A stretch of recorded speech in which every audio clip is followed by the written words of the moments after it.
afternoon, judicial family, and I thank Richard for trusting me with you all today. So just a brief word on Westcor. Westcor is the largest privately held underwriter in the nation. And we take pride in the fact that because we're privately held, we're a little less risk averse, and we find very creative ways of underwriting your transactions and looking to close instead of saying no. So next time, I hope you remember the Westcor way and think of us in your next transaction, as complicated as it gets. So give it over. So today we're going to talk about something very different, okay, very unusual topic. And as Richard said, this is something we're not used to, obviously, as attorneys, right? That we have to actually learn about diversity and inclusion. But it's a very important topic, and I think we would have our heads in the sand if we did not hear or see the cries for diversity and inclusion and the elimination of bias. I mean, this slide is pretty representative of what's going on in our society today. And my job today is to give you information, a lot of tough information. This is not comfortable for me to speak about as well, okay? More and more, I find every year that I give these diversity seminars, more accepting our attorneys and brokers to the information that we are receiving. So I want you to put your materials away and just listen, and please listen with an open mind, and don't close it as soon as you hear something that you may not necessarily agree with, because again, this is for information. We're not talking about any statutes. We're not, besides the fact that you're required to take this class, we're not talking about any statutes. We're not talking about any case law related to real estate, related to title insurance. So it's a little bit easy.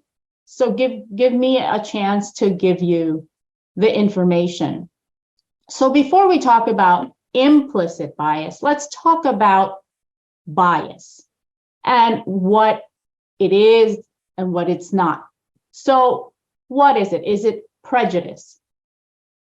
Well, I think a good way to segue into this is to define these three different types of biases, okay? Because we should all be on the same page in terms of what the definitions are. So as defined by Georgetown University's National Center for Cultural Competence, prejudice is an unreasonable dislike and distrust of people who are different from you in some way, especially because of their race, sex, religion, or disability. Someone is prejudiced when they make assumptions or generalizations about others without considering their individual qualities or merits. So an example of that would be determining that a certain race is more likely to commit a crime than another race, or followers of a particular religion are terrorists. That is two examples of having prejudiced views.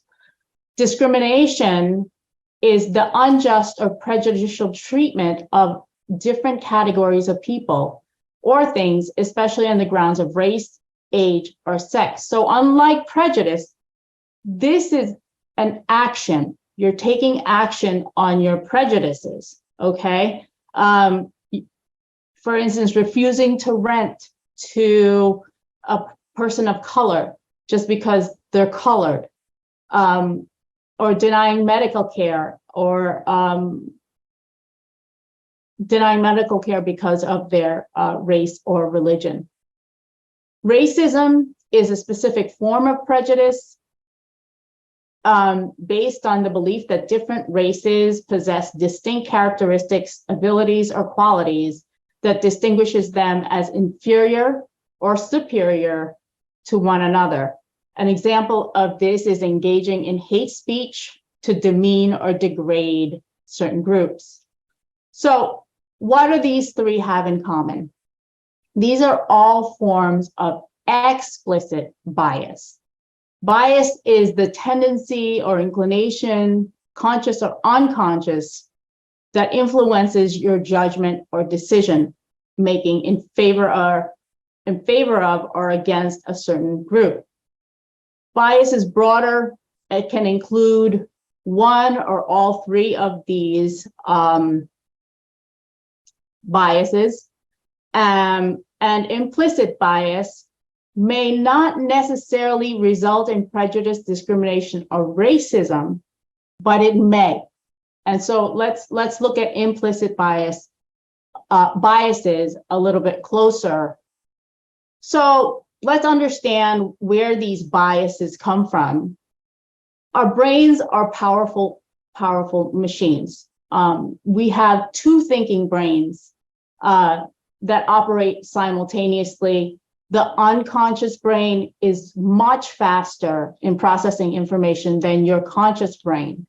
So understand that even if your conscious brain believes that people of all races, sexual orientations, genders, or religions should be treated equally or are of equal value, your unconscious brain may get in the way of that. So how did this evolve? So we like to put people in categories because humans are by very nature tribal. So in the earliest days of tribes, when a stranger is introduced into the tribe, it's important for the tribe members to determine whether or not that new member is, or that stranger poses a threat. So the automatic brain, your subconscious, makes an immediate connection as to whether or not it's us versus them. So just as an example, do you have ever have one of those moments, and I'm sure many of you have, where you have your spidey sense starts to kind of tingle, and you either like someone, dislike someone, are suspicious of someone. These reactions that you're having as your subconscious brain taking over for you, and that spidey sense or your gut are oftentimes something that your subconscious brain is triggering for you. So biases become wired within your human brain, and this wiring creates what's called the systematic thinking error, or the biases. Our unconscious brain forms negative or positive relationships based on our own personal experiences, and biases become wired within the human brain automatically. You have no choice. We have no control of what our subconscious brain wires, and our biases are learned through culture and experiences that are contextual in nature. So depending on what your subconscious brain picks up, depends on you. You know, every one of us is unique. And so what I'd like to akin this as is an iceberg. So your conscious brain above the surface is your observation, your immediate observation. So you see how people are dressed, you see how their actions, you see their energy, and you make a conscious determination of who these people are, right? But deeper, you see beneath the surface of this iceberg is much bigger, because this information that you have that's deep within your brain, beneath the surface, is things that we don't see, but they're patterns that have evolved through your upbringing, as children. So for instance, if a child is repeatedly advised, right, that of negative portrayals of stereotypes of a particular group through either the media or through your cultural narrative, and it repeats through to your adulthood, the relationship of that stereotype is ingrained in your subconscious. And that's why it's your own unique story, because every single one of us, we're not raised the same way, right? So for instance, gender roles, boys are rewarded when they're assertive and competitive, while girls are rewarded when they're nurturing and cooperative, right? Exposure to these repeated exposures to certain associations through cultural messages will automatically be associated in your brain as good or as bad, and that you have no control over when they decide to come out, right? So their conditioning and societal and cultural messages form the basis of your implicit biases. That's why, even though your conscious brain believes that people of color and women and other diverse groups should be treated equally,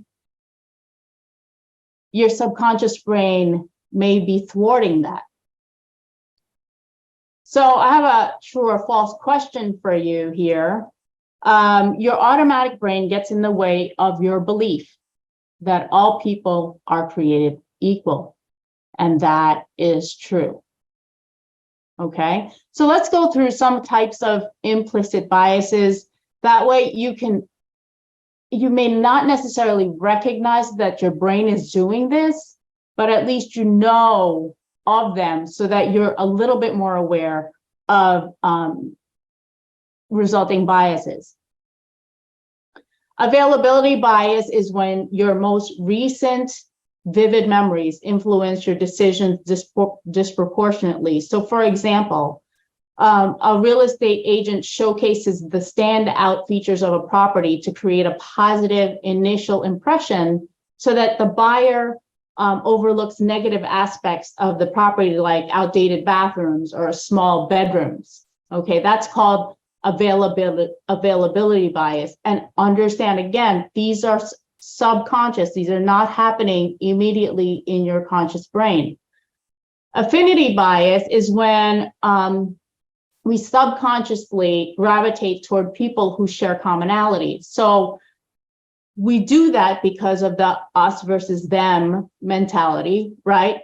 And what happens when this bias is triggered is we likely will provide that person with more opportunity, resources, or recognition. So for instance, if a hiring manager has a positive association with his university, and someone who applies for a job also came from his university, there's a possibility there that this hiring manager will favor the student or the person who graduated from, or the applicant who graduated from his alma mater. That's called affinity bias.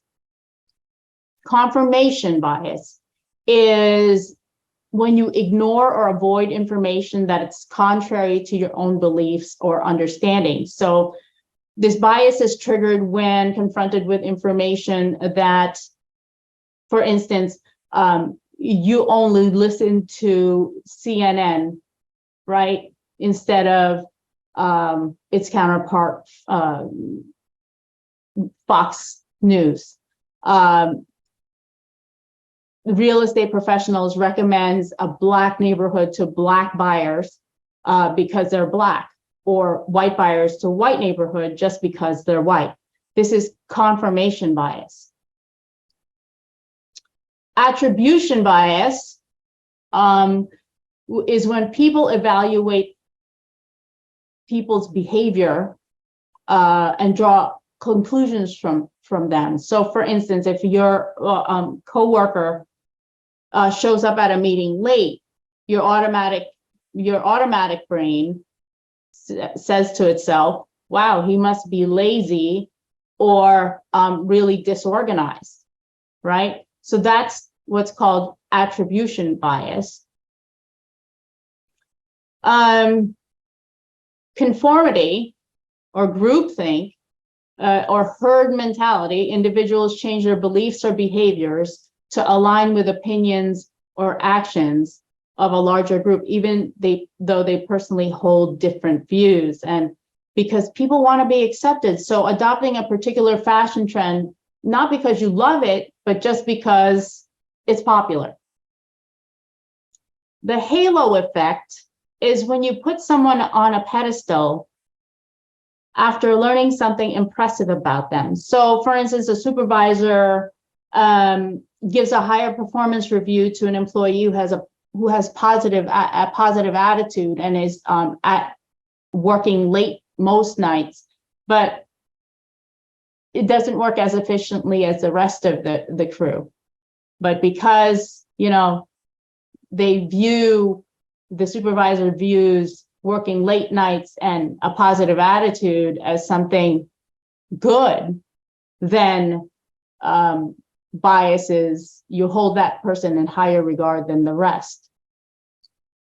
The horn effect is the opposite of the halo effect, in which you attribute negative views of a person given a negative observation. So similar to the employee that walks in late to a meeting. Authority bias is our tendency to obey people with authority. So there's an interesting study that I've included in your materials of an experiment that was conducted to see just how far people will go to follow authority. And it sort of played on the Germans killing the Jews during World War II. So the experiment included 40 males of different backgrounds, and what they did was there was an experimenter, one with a lab coat that was part of the study, and what's called a learner, and that learner was in another glass enclosed room, while the experimenter and the test subject, or what's called the teacher, was in another room, but can view the learner. And the teacher was advised by the experimenter that anytime the learner gets an answer incorrect, he must issue a voltage in his hand. He had a voltage, he was to administer a volt of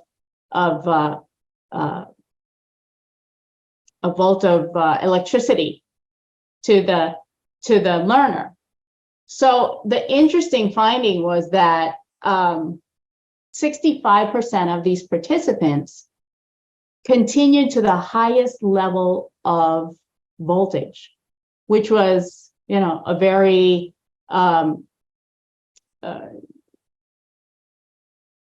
which was very interesting, right? So that's how impactful authority bias is. Anchor bias is when people rely on pre-existing information or the first information they find when making a decision. So for instance, car sales rely heavily on this anchor bias because sticker prices are usually not what the dealer is willing to sell for. The sticker price is the starting point, right? So they know from the sticker price, that price is not what is going to be negotiated by the buyer, but the buyer has that price in his head. So any discount from that price, right, is great according to them. Finally, these nonverbal biases obviously are facial expressions or gestures, because not every facial expression has the same meaning within cultures, and gestures also don't have the same meaning in cultures. So our biases are triggered when they have facial expressions that may not necessarily match our interpretations of what that facial expression means. Okay, so now that we know some of these biases, how are they tested? And how do we know we have them? Explicit biases can be measured, right? We know when someone's being prejudiced, we know when someone's being discriminatory or racist, but how do we measure something we don't see? So I'm going to play a video for you of the implicit association test. This test was created in 1998 by the discoverers of the implicit bias concept. The name of the scientist and psychologist, who's a Harvard professor, is Miss Mahazaran Banaje, and she is the discoverer of implicit bias. But I want to play this implicit association test for you because it does give us some idea of what our implicit biases may be. Oops, sorry, hold on.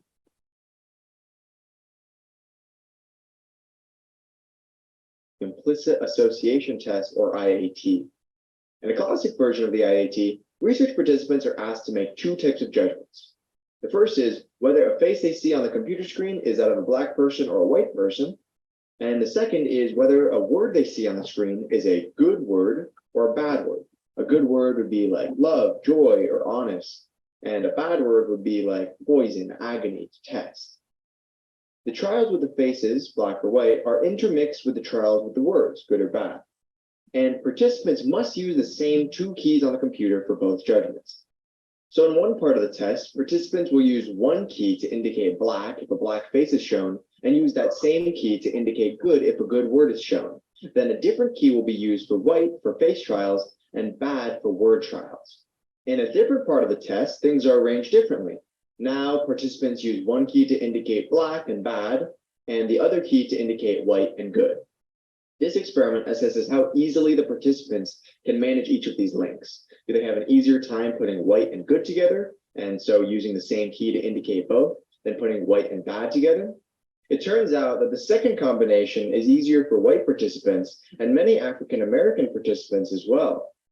This seems to suggest that the participants arrive at the experiment already primed to associate each race with a certain evaluation and respond more slowly when the experiment requires them to break that association.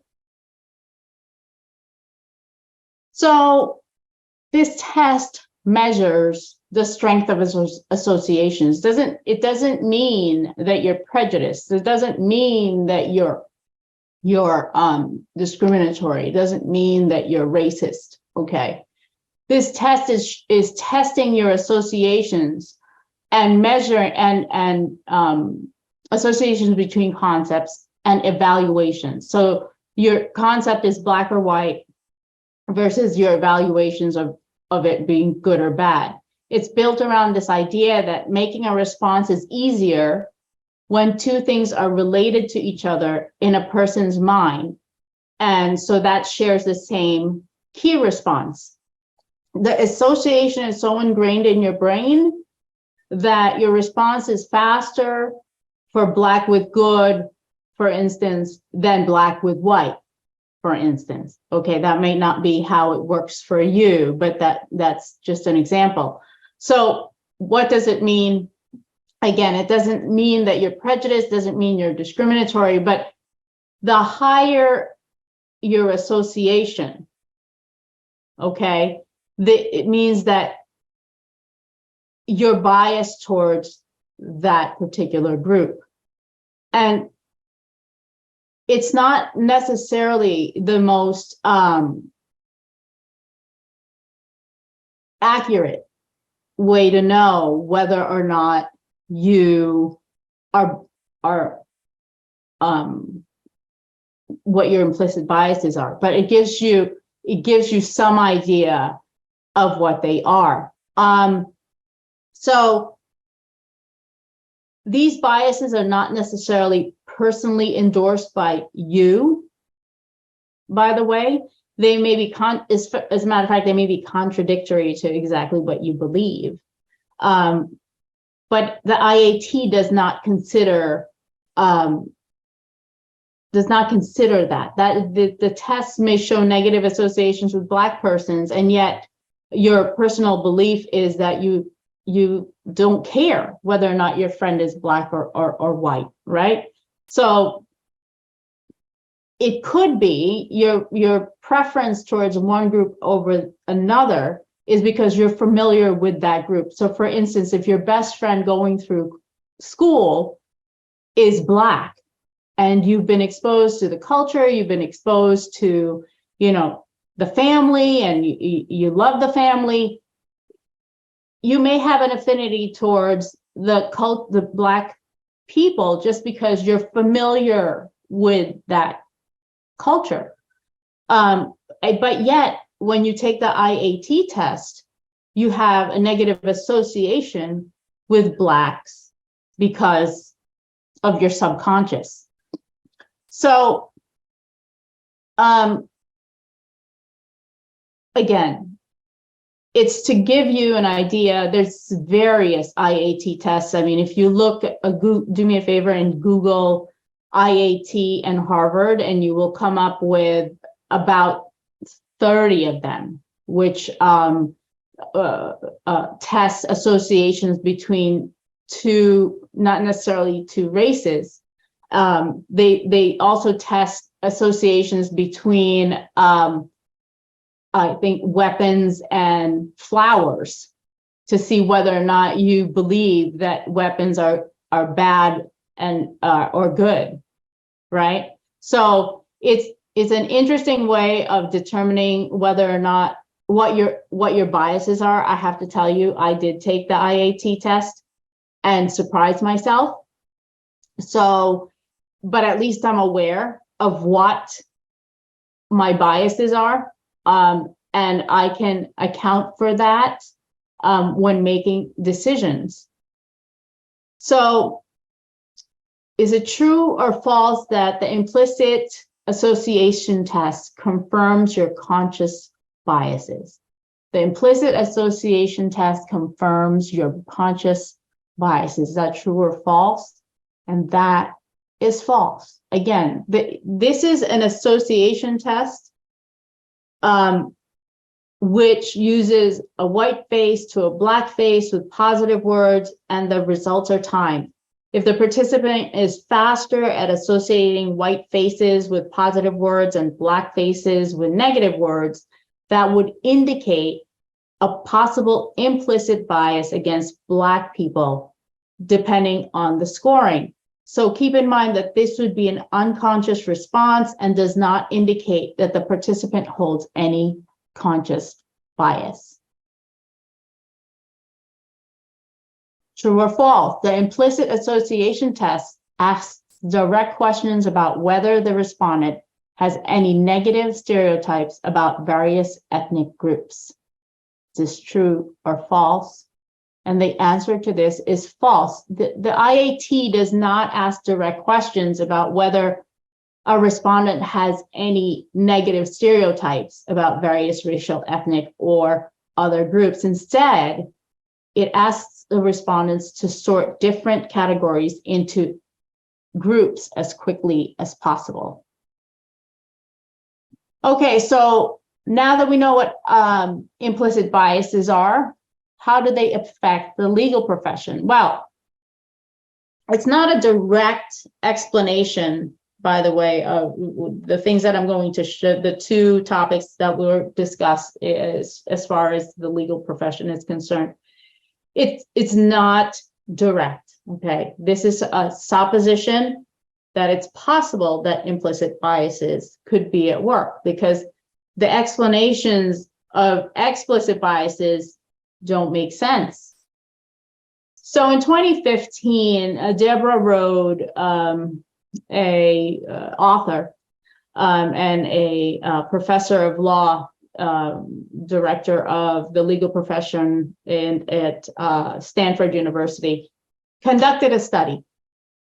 And she conducted a study of Fortune 500 companies and the largest firms in the US.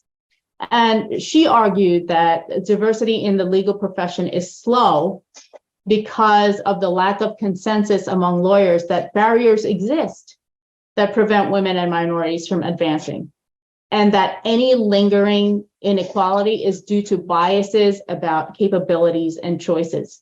So, for example, some partners may view women seeking leave after giving birth as a negative, but there's no consensus that this bias actually exists. The lack of consensus, our conscious brains view everyone as equals, but our subconscious may be going against that, right? So was there any support for her findings? Unfortunately, you know, the ABA, the National Association for Legal Placement, the NALP, the City Bar have conducted diversity studies and confirm her position. So looking at the numbers, this is numbers from the NALP, most recent numbers to 2022. This is the percentage of associates who are women and people of color at law firms. As you can see, this dates back to 1991. And Toni, what are you complaining about? It's increasing, right? So what's the big deal? Well, if you look at these numbers, right, from 1991 to 2002, women went from, the percentage of women at law firms went from 38% to 49%. That's only an increase of 10%. And I wish I had the numbers here relative to men in law firms, but because you will see that it's much greater, much greater. So if it's 49%, you know, you can just imagine how many men versus women, right? People of color went from much better ratio, right? Much better percentage, went from 6.4 to 28% as from 1991 to 2002. And then you had women of color from 9% to the issue is this, okay? From 2015, when that article was written, okay, you had very de minimis increments. Here it is. So from about 2012 to 2002, you're looking at 5% in terms of women. In terms of the people of color, you're looking at 4%, maybe 5%, right? Rounding up. And finally, women of color, even abysmal. So what's the explanation? Because many of these large firms and many of these large corporations now have a dedicated, or even then had a dedicated diversity officer. Maybe not so much in 2012, more so now than ever. And you see the increment, even if we look at 2021 to 2022, 2020, when diversity was the hot topic, starting at about 2019, you're talking very, very slight de minimis increases in the number of women, people of color, and women that are colored that are part of a firm. So, Toni, maybe the realization is that law schools are just not graduating women and people of color, right? So that could be an explanation. It's actually not an explanation because the greatest numbers of law school graduates occurred during 2015 and 2022, as you can see by this graph. So something to think about, okay, is implicit by our partners and hiring partners, implicit biases playing a part in their ability to hire women and people of color or advance. I don't even have the numbers here in terms of advancing women and people of color to partnership status, which is even more abysmal than the numbers that you see for women and people of color joining law firms. And, you know, there are no clear explanations for what's happening, but one of the explanations being suggested is the fact that implicit biases are much more impactful than we think.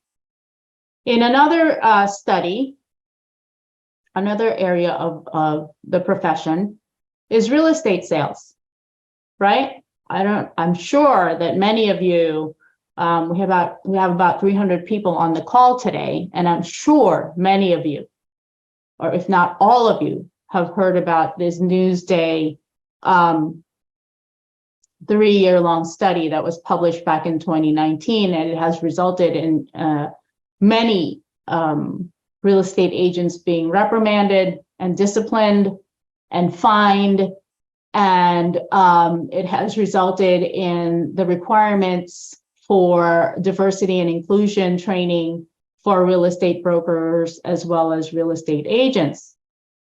So just as a recap of what the study was about, Newsday used 86 paired tests.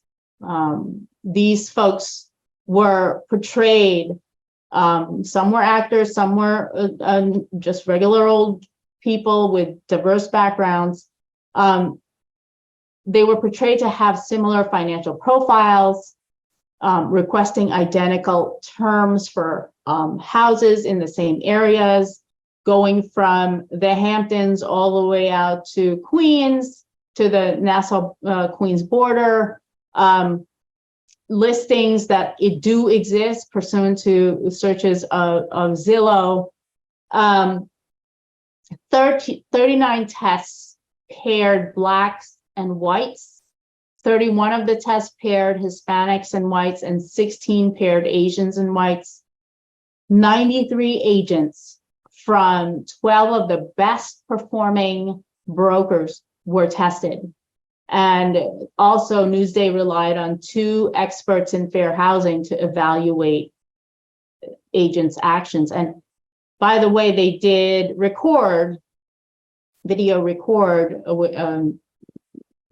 secretly video recorded all these tests. And if you've not actually seen any of the videos, I provided the link. It's too big to be included in your materials, but I did provide the link to you. If you haven't seen the videos, do yourselves a favor and look at the videos, because some of them are really egregious. And then you can actually tell which ones are truly explicit biases and the ones that were kind of implicit at work. But 40% of the time, agents subjected the minority tester to unequal treatment. Blacks experienced the highest rate of 49%, followed by Hispanics at 39% and Asians at 19%. In 7 of the tests, 8% of the agents accommodated white testers while imposing more stringent conditions on minorities. So what's the bias that we see most often in real estate is the steering or the unlawful practice of sorting home buyers based on race. So how do you guard against this? This is again, if you've not seen the videos, see the videos. You guard against these. Some of them are implicit at work. Use protocols. As a broker, put protocols in place, procedures that you follow every time. You require pre-qualifications from everybody, okay? If you don't have a pre-qualification, you don't get a house showing. So if you go across the board and treat everybody with the same rules, these biases will not rear their ugly heads, right? Diversity, inclusion, equity, education, which you're taking now, brokers are now required, agents are now required, just so you're aware of the things that may happen, okay? Talk to your, they have to talk to their purchasers. These agents must talk and listen more than they speak so that you understand what they're looking for and you understand what it is that the requirements, instead of having your brain think about what's happening, okay? So similar to agents, I think us as attorneys, when we're dealing with clients and talking to them about their case, we've got to listen more instead of imposing ourselves on our clients. Because you have your own biases in terms of how you're going to end up treating a certain client based on the facts that you think are there. So instead of just thinking about what you think the facts are, listen closely to your clients about what the facts are, okay? So that you don't start forming these biases before you work on a strategy plan for your clients. I have a couple of examples here just to solidify some of the biases we talked about.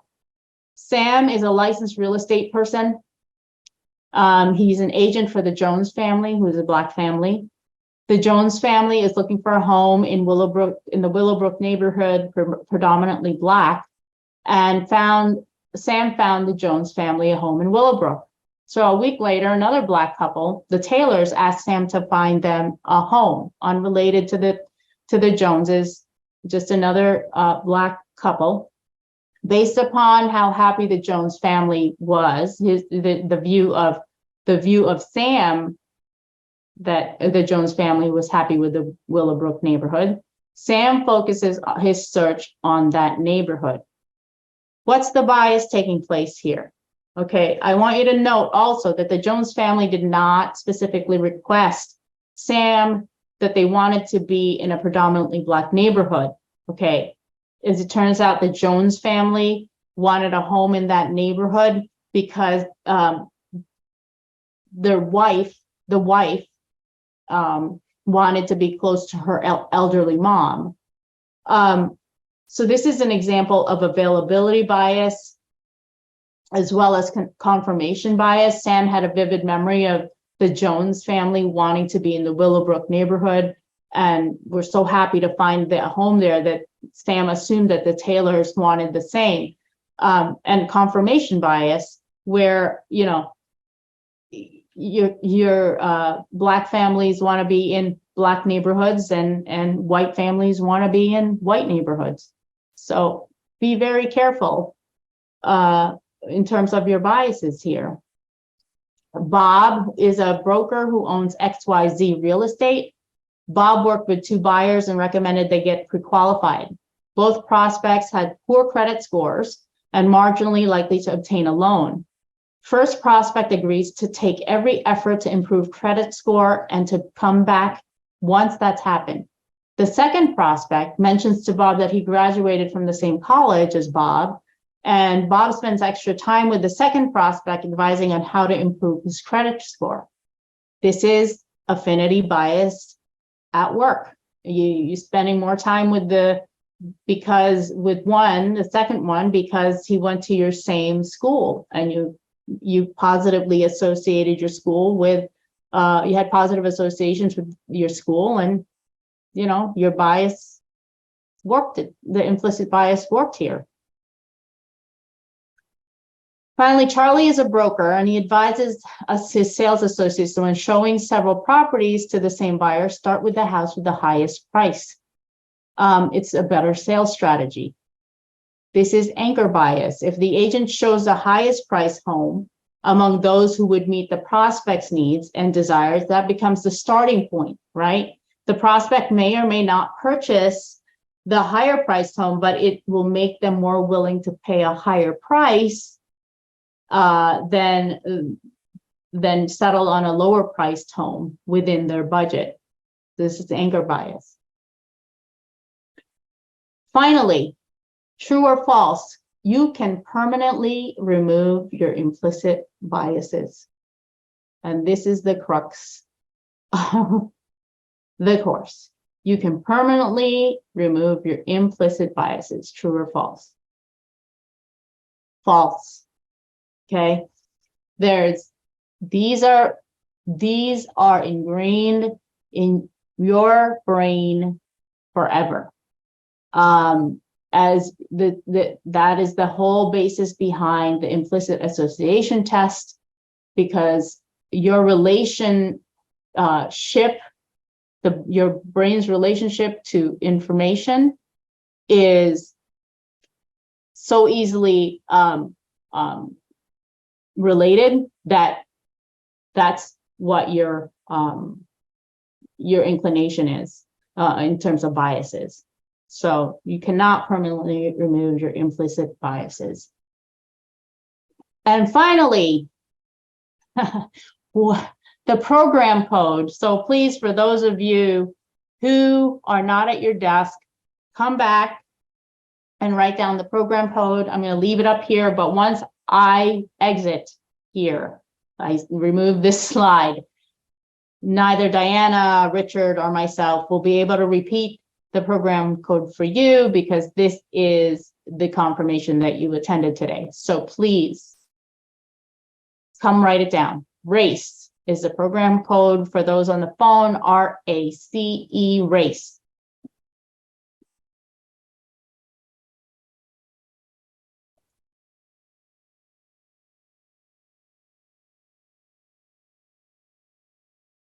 Okay, leaving here, 5, 4, 3, 2, 1.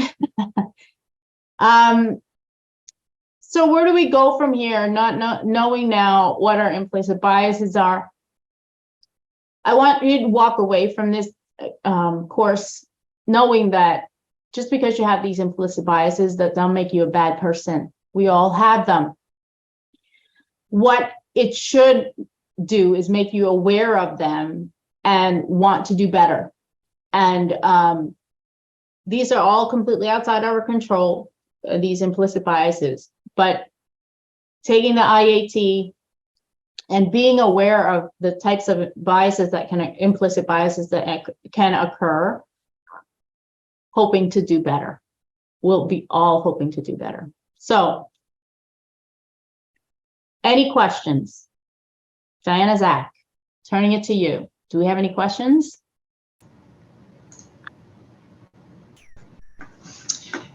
We have a couple of questions. A lot of them had to do with the study on, the increase in people of color and women in law firms, and they were wondering did the data set include differential opportunity to move in-house or different estimations on ability to move up? And I know you had mentioned that that didn't include anyone who was going to be made partners and things like that. So then the NALP study is part of your materials. I've included the report there, and the numbers that show what the number of women and people of color that end up advancing to partnership is included in there. And what you will see is that that's even more abysmal than the numbers that we saw in terms of them joining the firm as a woman or person of color. So, you know, if you're interested in that, I did include that in your materials. Okay, thank you very much. I think we had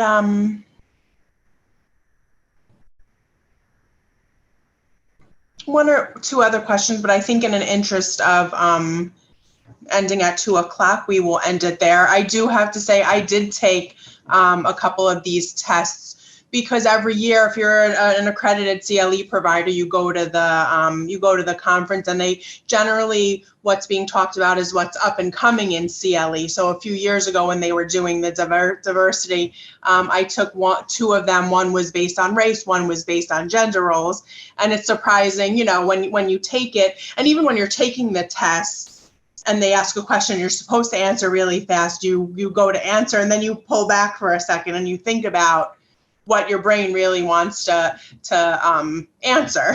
Yeah, because you can't believe what your finger is doing. You know, Right. what I mean? You're just, wait a minute, is that true? Right. So it is an interesting test, and I agree with you. And I hope many of you walk away and do take it, because I think it's, if anything else, it's interesting. Right? Yes, it was. It is just about 2 o'clock. So on that note, we will end. We hope to see you in September. Thank you again, Toni, for a wonderful CLE. And this afternoon, I will resend everyone the materials, the affirmation, and the evaluation. So just in case you did not get it, you will get it before the close of the day. And you will all get your certificates by the end of next week. Thank you, Diana. Thank you. Thanks to everyone.